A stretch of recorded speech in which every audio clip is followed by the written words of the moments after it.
ఇప్పుడు సంపద ఏంటంటే కోళ్ళు, ఎడ్లు, మేకలు, జంతు సంపదనే సంపద అంటారు. అవన్నీ చచ్చిపోయాయి. సుడిగుండాలు వచ్చినాయి, తుఫాన్లు వచ్చి, ఇసుకతో ఇవన్నీ వచ్చి చచ్చిపోయినాయి. అంతా అయిపోయింది. నీకు అనారోగ్యం వచ్చింది, కుష్టి వ్యాధి. అప్పుడు కూడా కూర్చొని బూడిద రాసుకుంటూ చేతికి చిల్ల పెంకు తీసుకుని ఇలా గీక్కుంటూ స్తుతి పాడుతున్నాడు దేవునికి. నీవు చేసిన ఉపకారములకు నేనేమి చెల్లింతును అని అంటున్నాడు. ఏం చేశాడు దేవుడు?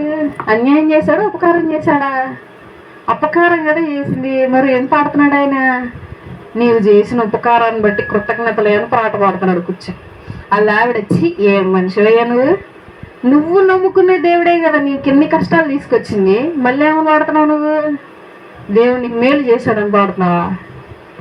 దూరం దేశం నుండి కొన్ని రోజులు ప్రయాణం చేసి 3 స్నేహితులు వచ్చారు ఆయన కోసం. వాళ్ళు కూర్చొని ఎత్తుపడుతున్నారు. ఏదో తప్పు చేసి ఉంటావు నువ్వు, అందుకే నీ దేవుడు నేను శిక్షించాడు.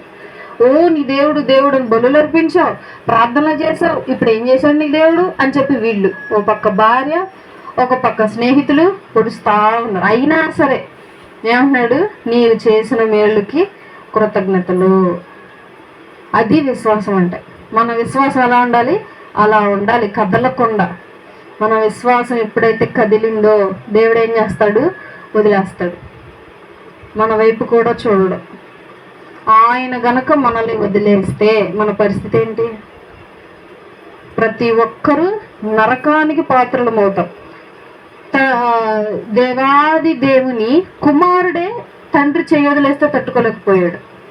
ఆఖరి క్షణాల్లో సిలువ మీద వేలాడుతూ ఒక పెద్ద మాట, ఏలీ ఏలీ లామా సబక్తా, నా దేవా నా దేవా నా చెయ్యి ఏల విడిచితివి.